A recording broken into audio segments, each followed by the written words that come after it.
guys, welcome back to my channel.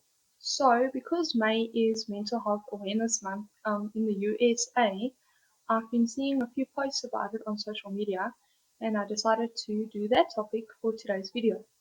I've been having a few off days myself and I'm running a bit low on spoons, so I decided to cover that today. So, have any of you heard of the spoon theory? It is a theory that was developed by Christine Mizzer-Randino in 2003 when she wrote an essay about what it feels like to suffer from a chronic illness. She stated that people who don't suffer from chronic illnesses have enough energy to live their day-to-day lives normally, and they can replenish their energy by doing things like resting or sleeping sufficiently.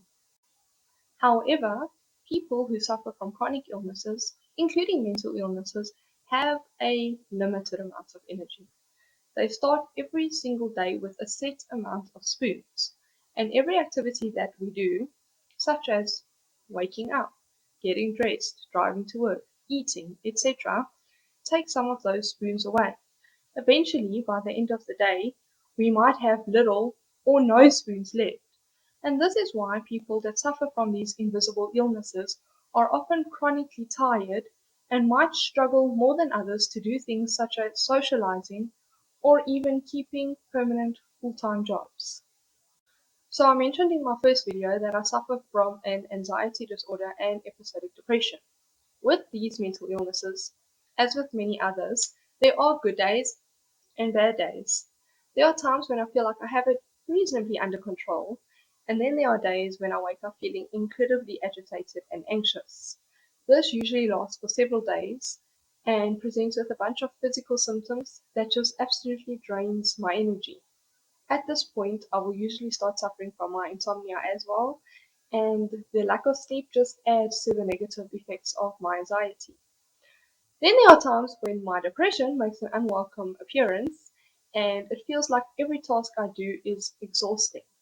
There are times when I feel like I literally cannot get out of bed or where I'll be lying under a blanket, mindlessly scrolling on social media for hours, not having the energy or interest to do anything else.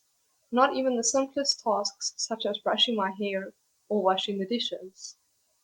And this is where self-care comes in. There's a beautiful quote that goes, "You can't pour from an empty cup. Take care of yourself first." And this is so true. You can't do anything for anyone else or be there for others if you can't be there for yourself. Take time to recharge. And this might mean different things for different personality types. For those who have introverted personality types, recharging could mean doing things like spending time alone at home, resting, watching movies, reading a good book. For those with extroverted personality types, recharging would probably mean hanging out with friends, going out for dinner, drinks, to a restaurant, going to theme parks, on shopping trips. Either way, you need to do what you need to do when you are feeling low on energy.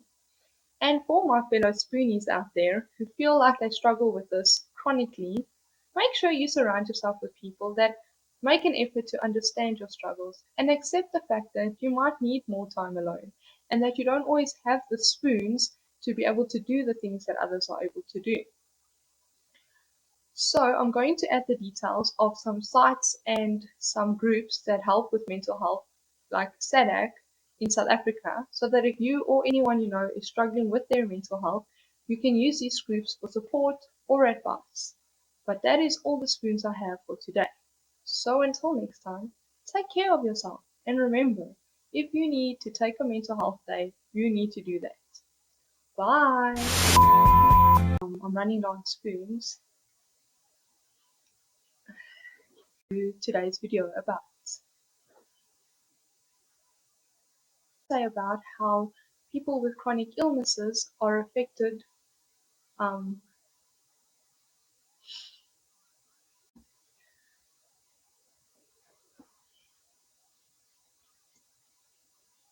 however, people who suffer from chronic illness, and this is where self-care comes in.